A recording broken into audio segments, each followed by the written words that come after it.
옛날 한 마을의 원님이 예쁜 기생을 후첩으로 맞아들였습니다. 기생은 미모가 뛰어나서 누구라도 한 번 보면 반할 정도였습니다. 신하 중 한 사람이 후첩을 짝사랑했습니다. 한번 안아보고 싶었습니다. 이제 원님의 생일을 맞아 몇 날 몇 밤을 잔치로 지내는데 많은 손님이 찾아왔습니다. 이때 그 신하가 기생을 안아볼 한 묘안을 궁리해냈습니다. 한밤중 잔치가 베풀어지는 동안 갑작스럽게 일제히 촛불을 다 끄게 한 후에 그 여인을 포옹할 은밀한 계획이었습니다. 미리 준비해둔 신호에 의해서 불이 꺼졌고 이 신하는 기생을 힘껏 안았습니다. 꿈만 같았습니다. 이러는 동안 잔치집은 아수라장이 되었습니다.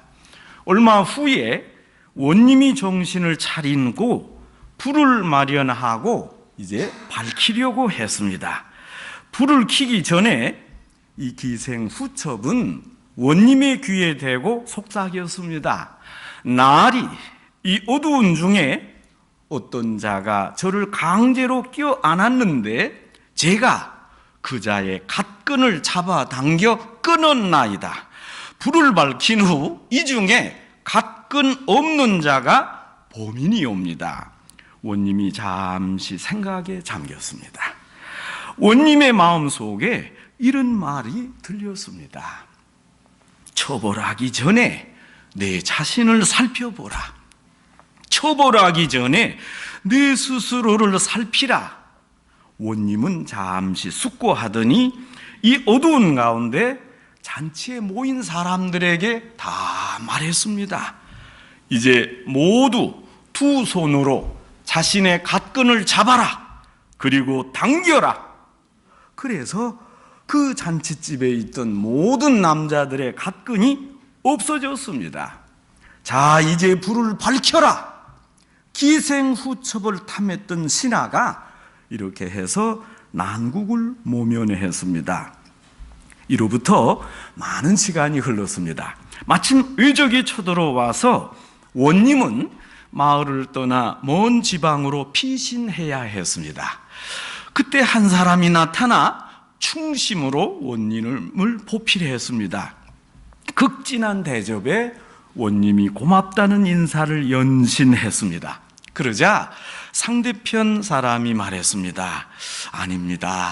저는 원님께서 오래전에 사랑으로 대해주었던 바로 그 신하입니다. 원님의 후첩을 안았을 때 즉각 판단하지 않으시고 너그러이 기회를 베푸셨던 바로 그 사람입니다. 궁지에 몰렸던 저를 용서하신 사랑을 크게 깨닫고 회개하고 이렇게 새 사람이 되었습니다 하고 말했습니다. 성도 여러분, 우리가 이 세상을 살면서 여러분은 누구를 판단할 수 있습니까? 여러분이 그럴 자격이 있다고 생각하십니까? 또 남을 판단한다면 그 기준이 무엇입니까? 우리는 흔히 남이 이렇다 저렇다 얘기할 때 율법적으로 정죄합니다. 그런데 이런 판단은 경계해야 합니다. 여러분도 주위에서 판단 잘하는 사람 보세요. 매우 율법적입니다. 실수를 용납하지 않습니다. 그래서 공격적입니다. 남의 실수를 이용합니다. 남의 실수를 통해서 나의 의로움을 드러냅니다. 저 사람은 실수했고 나는 실수 안 했습니다. 나는 의롭습니다 하는 겁니다.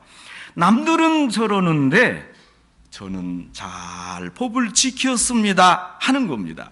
그러나 여러분 곰곰이 생각해 보십시다. 우리가 정말 안 그랬습니까? 사실 우리는 그 사람들보다 더 심했습니다. 단지 들키지 않았을 뿐입니다.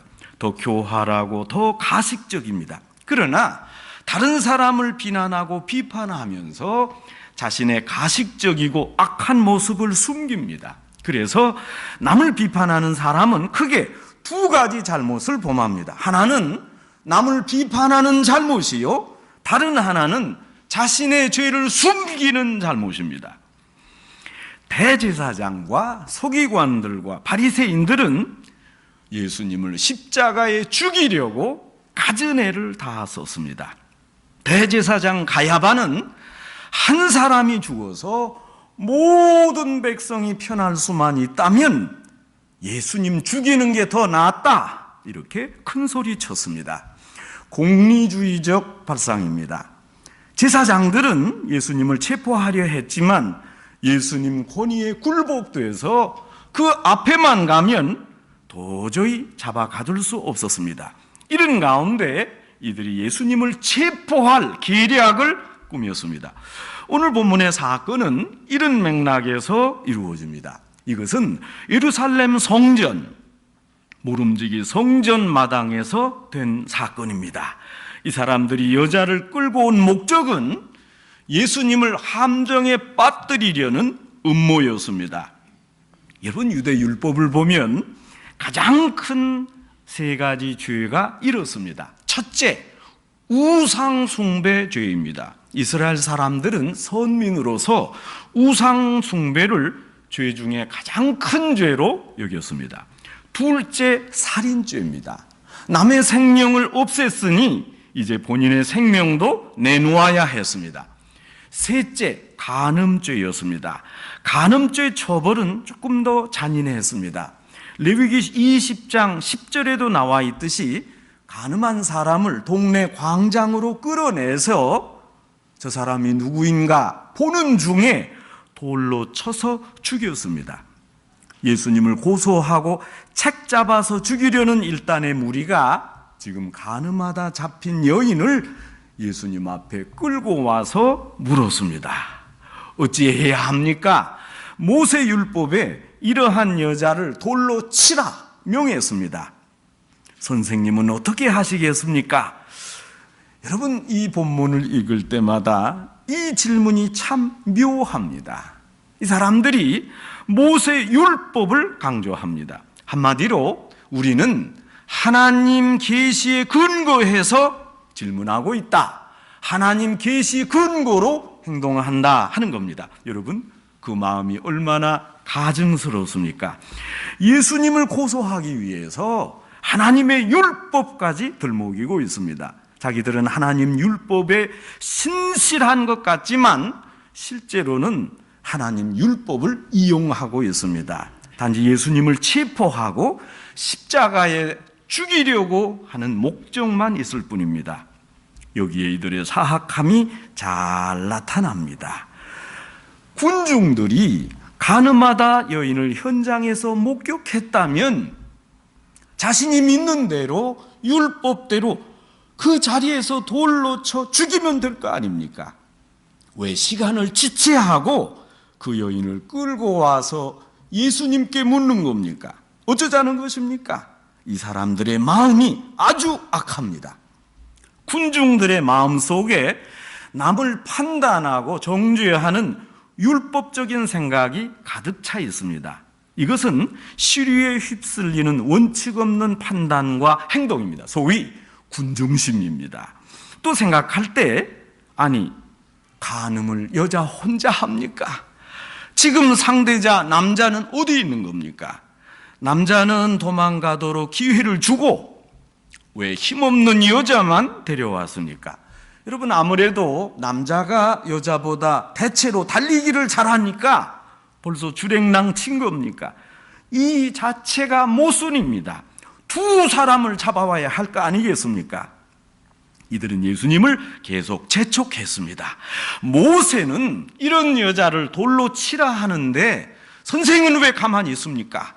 질문을 받은 예수님, 진퇴양난이었습니다. 이야말로 대답하기 어려운 질문입니다. 만일 돌로 치라, 율법이 그러지 않았느냐 하면 그들은 이런 예수님이 사랑이 없다 이렇게 떠들 겁니다. 당시 이스라엘은 로마의 속국입니다. 그래서 로마의 허락 없이 함부로 사람을 죽일 수 없습니다. 예수님께서 돌을 던지라고 하면 이 사람들은 곧바로 로마 정부에 가서 고발했을 겁니다. 또 만일 돌로 치지 마라, 사랑하라 하면 예수님은 모세 율법을 어긴 자다, 율법을 안 지키는 자다, 이렇게 외칠 겁니다. 이러지도 저러지도 못하는 형편이었습니다. 예수님이 이런 어려운 처지에 놓였습니다. 지금 이 무리들은 율법적으로, 행위적으로 이 여인을 심판하고 있습니다. 기세등등합니다. 지금 예수님의 말씀이 떨어지기가 무섭게 돌을 던질 태세입니다. 이런 어려운 난국에 예수님이 한가하게 몸을 굽혀서 손가락으로 땅에 무언가를 쓰셨습니다. 이 긴박한 순간에 예수님은 시간적 여유를 가졌습니다. 그 여유를 가진 후에 예수님이 전혀 상상 밖의 말씀을 하셨습니다. 자, 이 중에 죄 없는 자가 먼저 돌로 치라. 여기에서 죄 없는 자는 간음을 하지 않은 자만 뜻하는 게 아닙니다. 어떤 죄라도 없는 자, 그 자가 나오라, 그리고 돌로 치라, 이런 말씀입니다. 그러나 예수님은 죄 없는 자가 먼저 돌로 치라, 행위로, 율법으로 전혀 거리낌 없는 자가 먼저 돌로 치라는 겁니다. 극적인 반전입니다. 행위와 율법으로 남을 판단하려는 자들에게 예수님이 말씀하셨습니다. 자, 너희들 죄 없느냐?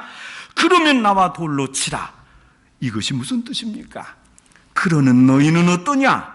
남을 판단하는 그 기준, 그 잣대를 가지고 이제 너 자신을 재보라. 죄 없다는 듯이 행동하는 무리들을 향해서 너희야말로 죄인이다, 이렇게 말씀하는 겁니다. 여러분 한번 상상해 보십시다. 지금 이 현장에 예수님이 있습니다. 한쪽으로 돌에 맞아 죽을 처지에 있는 가늠한 여인이 쓰러져 있습니다. 다른 한쪽에 손에 돌을 쥔 살기등등한 군중들이 모여 있습니다. 이제 여인이 죽을 준비하고 있습니다. 나는 죽음 마땅하다, 아마 그런 마음가짐으로 엎드려 있습니다. 전혀 살아날 길이 없는 지경입니다. 아무 희망이 없습니다. 반면에 지금 여기 모인 이 무리들, 손에 돌을 쥔 무리들은 당당합니다. 이 여인처럼 외형적인 죄, 간음죄는 짓지 않았습니다. 자신들은 최소한 저 여인들보다는 깨끗하다고 느꼈습니다. 자신들은 율법적으로 순결하다고 생각했습니다. 그러나 예수님이 생각하는 죄의 개념은 달랐습니다. 그리고 용서의 개념도 달랐습니다. 단지 행위적으로 잘못했다고 죄인이 되고 율법적으로 깨끗하다 해서 죄에서 구원받는 게 아니었습니다. 예수님의 관심사는 누가 자신을 죄인이라 고백하느냐, 그것입니다. 자신을 죄인이라 깊이 인식할 때 진정한 회개가 이루어집니다. 그리고 하나님의 은혜와 사랑도 같이 체험하게 됩니다.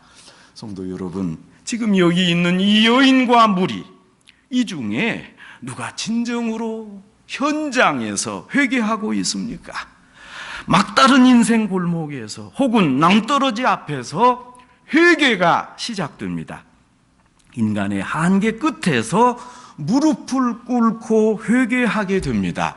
여러분, 숨기면 안 됩니다. 다 밝히 드러나야 됩니다. 하나님, 요것은 조금 뒤에 놓고 요것만 내놓겠습니다. 그건 하나님 앞에 드러내는 게 아닙니다. 이런 절망 가운데서도 진실로 회개할 수 있습니다. 율법 앞에서의 죄 용서가 아닙니다. 율법을 지킴으로 죄를 안 짓는 소극적 차원이 아닙니다. 이런 의미에서 이 여인은 비록 잘못했지만 진정으로 회개했습니다. 무리들은 아직도 율법만을 따졌습니다. 모세 율법을 따졌습니다. 예수님은 이들의 상태를 보시고 여인의 편에 섰습니다. 누가 함부로 이 여인을 판단할 겁니까? 누가 이 여인에게 돌을 던질 수 있습니까? 이 여인에게 돌을 던지는 사람이 있다면 아마 그가 가장 큰 죄인일 겁니다.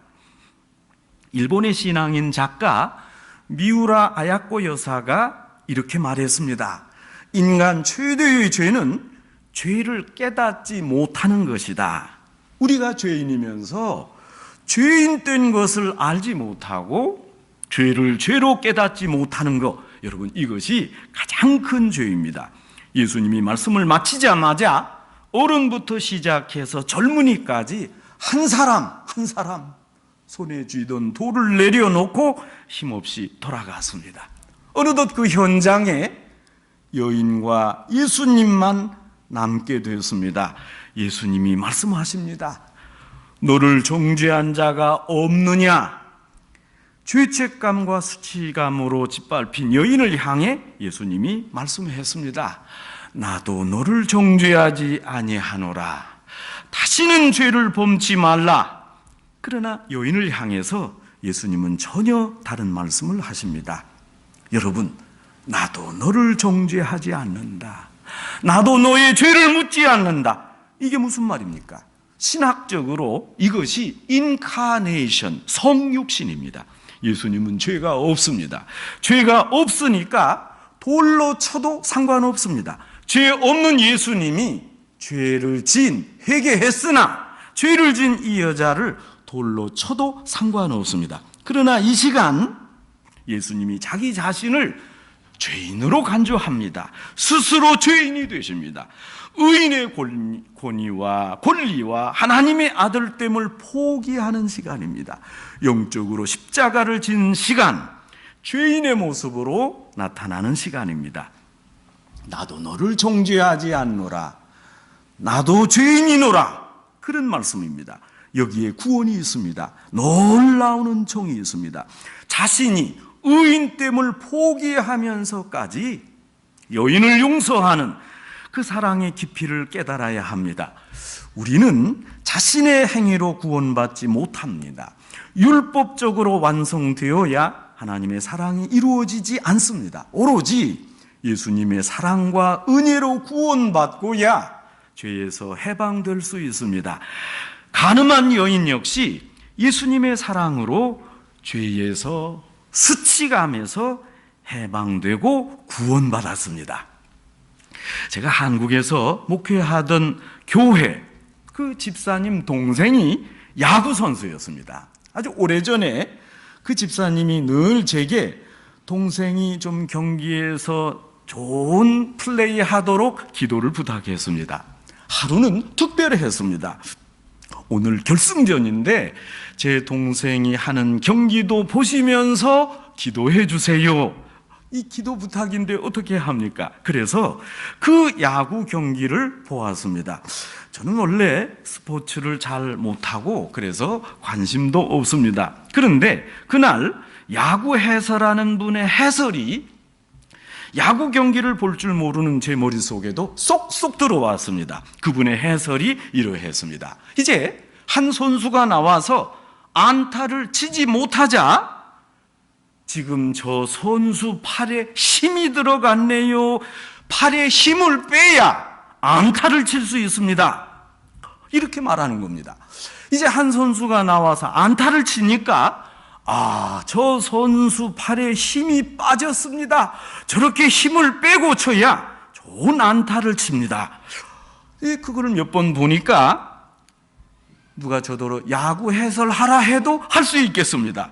선수가 볼을 못 치고 아웃이 되면 그러면 될 거 아닙니까? 지금 저 선수 팔에 힘이 들어갔습니다. 힘을 빼야 볼을 칠 수 있습니다. 그러면 되지 않겠습니까? 성도 여러분, 우리의 신앙생활도 그렇습니다.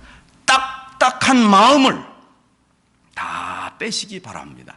힘을 주면 안 됩니다.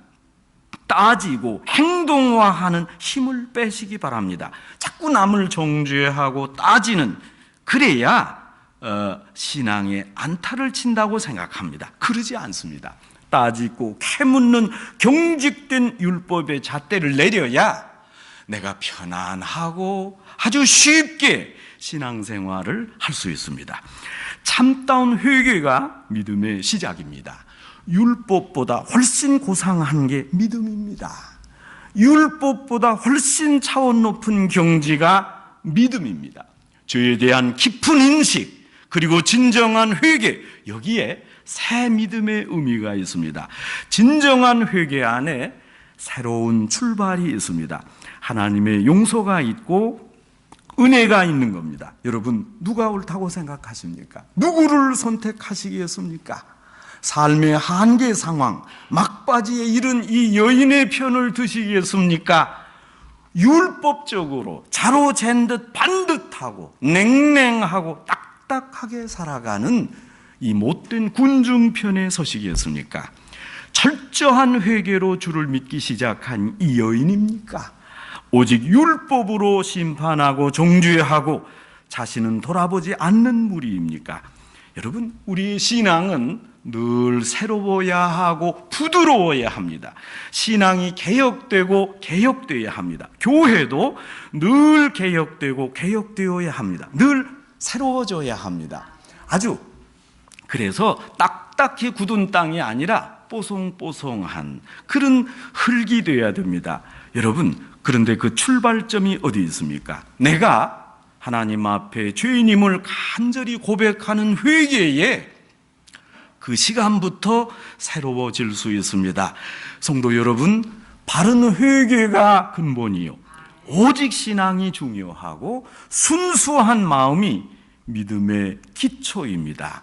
그래서 바른 회개와 굳은 믿음 위에 섭시다.